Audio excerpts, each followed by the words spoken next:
আপনারা দেখতে পাচ্ছেন যে এটা কাকের বাচ্চা। এই মুহূর্তে শুধু কাকেরই বাচ্চা না, যত রকমের পাখি আছে তারা বেশিরভাগই পাখিরা কিন্তু বাচ্চা দিচ্ছে। কারণ কি জানেন? কারণ এখন প্রকৃতিতে শুধু ফুলে ফলে ভরা।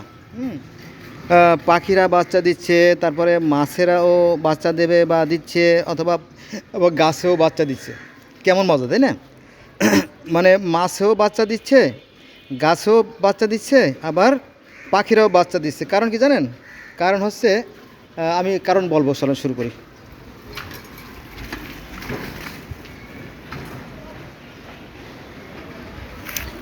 হ্যাঁ, এখন প্রকৃতিতে ফুলে ফলে ভরা। দেখেন এই যে ফুল, আবার এই গাছে কিন্তু আম আছে। দেখেন আম দেখতে পাচ্ছেন না? রাশি রাশি আম। দেখেন কি ছোটো আম যদিও, কিন্তু মানে সাংঘাতিক রকমের আমে ভরা। দেখেন, তার মানে এই এলো গাছের ডিম। এই এই এই ফলগুলো হচ্ছে, অর্থাৎ আমগুলো হচ্ছে গাছের ডিম, আর এখানে হচ্ছে ও গাছের ডিম, আর এটা হচ্ছে পাখি। দেখেন পাখি দেখালাম, তাই না? ওখানে যেটা পাখি আছে মারা। তো প্রকৃতিতে মাছ থেকে শুরু করে, আগে মাছ, তারপরে গাছ, তারপরে মানুষ, তারপরে অন্য। আচ্ছা, বিষয়টা হচ্ছে যে পৃথিবীতে যত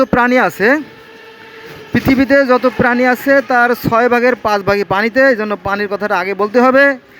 কারণ এই যে এখন আজকে হলো আপনার কত, 28 তারিখ। আজকে হলো 28/4/2025 সাল। এই যে দেখেন, এই যে ঝড় হচ্ছে, ঝড় প্রচণ্ড ধূলি বাতাস, আকাশ মেঘলা, দেখছেন না? আকাশ মেঘাচ্ছন্ন। যাক, তো প্রকৃতিতে এখন ঝঞ্ঝা বায়ু, প্রচণ্ড ঝঞ্ঝা বায়ু। প্রত্যেকটা গাছে ফুলে ফলে ভরা। দেখেন এই যে এখন উপর থেকে কাগজ উড়ে পড়লো। এই যে ওর বাবা, দেখেন দেখেন দেখেন দেখেন দেখেন দেখেন দেখেন এই যে ধুলি ঝড় শুরু হয়ে গেছে। এই সময়, ও মাই গড, এই সময় ঝড়ের পরিমাণও বেশি, আবার ধুলার পরিমাণও বেশি, বৃষ্টির পরিমাণও বেশি, আবার খাদ্য উৎপাদনের পরিমাণও বেশি। যেটা বলছিলাম যে এই মুহূর্তে নদী, নালা, খাল, বিল, হাওড়, বাওড়, জোড়া, ডবাশয়, পুকুর, জোড়া মানে ডোবা জলাশয় বলছি আর কি, জলতা এসে গেছে। ডোবা মানে নালা, সব জায়গা যত মাছ আছে প্রত্যেকের পেটে ডিম আর ডিম। হ্যাঁ, প্রত্যেকটা পুঁটি মাছ দেখবেন যে ডিম ভরা এই মুহূর্তে। যাই হোক, প্রকৃতিতে যেমন মানে মাছে যেমন ডিমে ভরা, ঠিক গাছও তেমনি ডিমে ভরা। কারণ এই মুহূর্তে আম গাছ, জাম গাছ, কাঁঠাল গাছ, লিচু গাছ, আমড়া গাছ, পেঁপে গাছ, পেয়ারা গাছ, হ্যাঁ, তারপরে আপনার সবেদা গাছ, সব গাছে ফলে ভরা। তার মানে কিছু কিছু মাছ আছে, ওরা ডিম পারছে। দেখেন ঝড় হচ্ছে, মানুষ কিন্তু রাস্তা ফাঁকা, কিন্তু দেখছেন রাস্তা ফাঁকা। আমি এই ঝড়ের মধ্যে দিয়ে হাঁটতেছি। এই যে নিম গাছ প্রচণ্ড বেগে মানে করতেছে, পাখা ঝাপটাচ্ছে। এটা হচ্ছে ঝড়।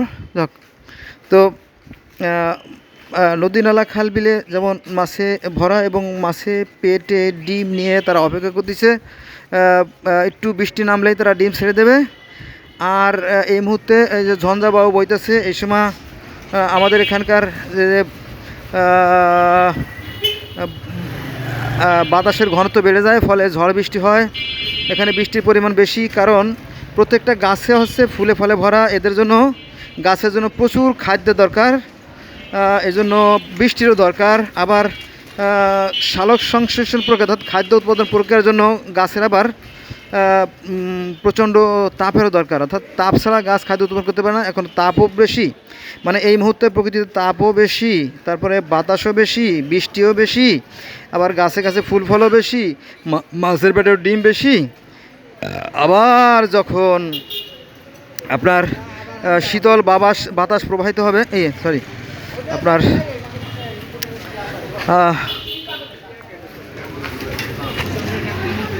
ভিডিওর শুরুতে কিন্তু আমি একটা পাখির যে দেখাইছিলাম, ছবি দেখাইছিলাম। এই যে এখন বৃষ্টি নামলে প্রচুর মাছ যখন হবে, বুঝছেন?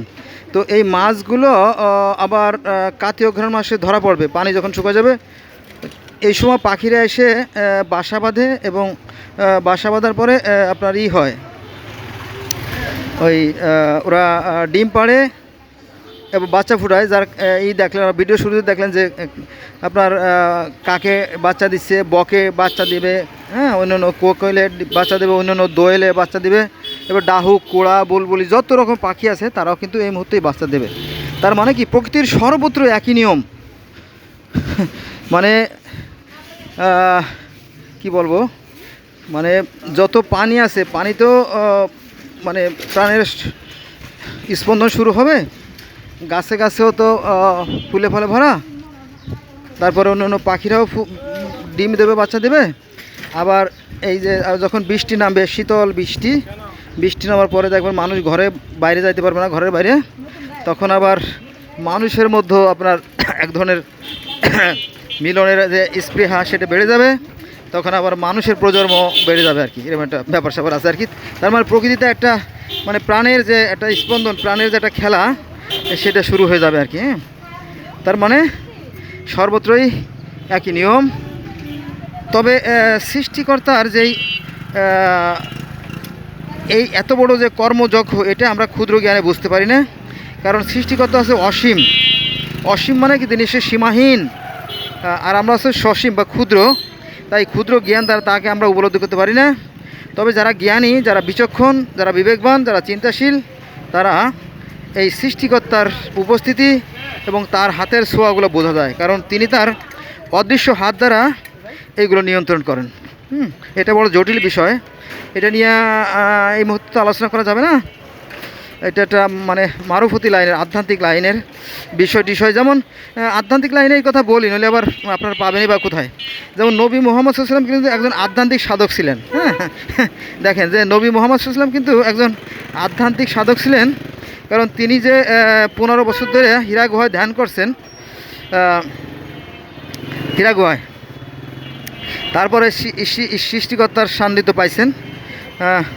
ঠিক এরকমটি আমাদের এই দেশে, আমাদের এই বাংলাদেশ বা ভারত পাকিস্তান এই সমস্ত অঞ্চলে প্রথমে যারা ইসলাম নিয়ে আসছিল তা ছিল যে সাধক পুরুষ বা সুফিবাদের লোকজন ছিল। পরবর্তীতে যখন এদেশে ব্রিটিশরা আসলো, যখন মাদ্রাসা শিক্ষা চালু হলো, তারপর দেখলো যে দলে দলে মানুষ মাদ্রাসায় ভর্তি হচ্ছে, তাদের সংখ্যা যখন ভারী হয়ে গেল, তখন তারা আবার রাজনীতি শুরু করে দিল। এভাবে শুরু হলো আবার মসজিদের সূচনা। ফলে ওই যে আগে যারা আসছিল তারা শুধুমাত্র মাজারে আরাধনা করতো, আর এখন শুরু হয়ে গেছে মসজিদে। ফলে এখন আবার যেহেতু মসজিদ কোম্পানি এরা অনেক বড় হয়ে গেছে, এজন্য মাজার কোম্পানিরা ভাঙা শুরু করছে। ফলে একটা সংঘাতের শুরু হয়ে গেছে দেশে, জানেন তো, তাই না? এটা আর কি। তো এই ধর্ম হচ্ছে মূলত একটা রাজনীতি, আর কিছুই না। ধর্ম রাজনীতি আর কিছুই না। তবে আসল ধর্ম তো আছে আপনার ভিতরে। হ্যাঁ, আপনার ভিতরে আছে দুটো সত্তা, একটা আছে ভালো, একটা মন্দ দিক। আপনি যেটাকে প্রাধান্য দেবেন সেটাই প্রাধান্য পাবে আর কি। এই হলো বিষয় বন্ধুরা। অনেক কথা হয়ে গেল। এই যে দেখেন কাঁঠাল গাছ, এই যে কাঁঠাল গাছ, তারপরে যে পেয়ারা গাছ, যত গাছ আছে প্রকৃতিতে এই মুহূর্তে ফুলে ফলে ভরা। এই জন্য এখন বৃষ্টিও বেশি, সব কিছু বেশি। এই জন্য গরমও বেশি। আমরা হয়তো গরমে ক্লান্ত হয়ে যাই, কিন্তু প্রকৃতির বিধান এটা আমরা বুঝতে পারি। অনেক সময় আমাদের ধর্মগুরুরা বলে, মিথ্যে কথা বলে, সেটা হচ্ছে যে দোজকে নাকি আপনার হাফ ছাড়ে, নিঃশেষ ছাড়ে আর কি। এটা মিথ্যে কথা। কারণ দোজক তো এখনও প্রকাশিতই হয় নাই। কিয়ামতের দিন দোজককে প্রকাশিত করাবে, এটা কোরআনের কথা। হ্যাঁ, এটা কোরআনে আছে আজটা। আমি আজটা আমরা বলতে পারবো না, কারণ আমি তো হাঁটছি আর কথা বলছি, এই আর কি বিষয়। তো আপনারা আমার সাথে থাকবেন। আমি জগতের বিভিন্ন ধর্মের একজন ছাত্র, আমি ধর্ম নিয়ে আলোচনা করব, আর চিন্তাশীল ব্যক্তিত্বের জন্য কিছু আমার থাকবে আর কি।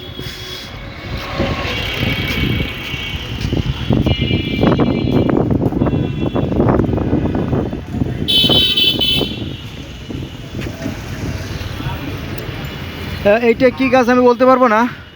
এই গাছটা ফুলে ভরা, দেখেন আপনারা, ছোটো ছোটো ফুল আছে।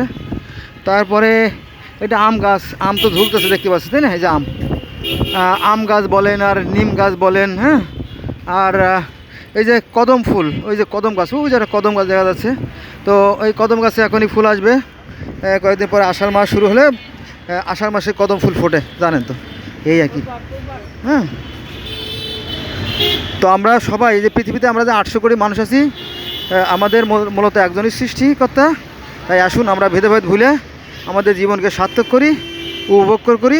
পৃথিবীটা অনেক মধুময় আর কি, অনেক সুন্দর।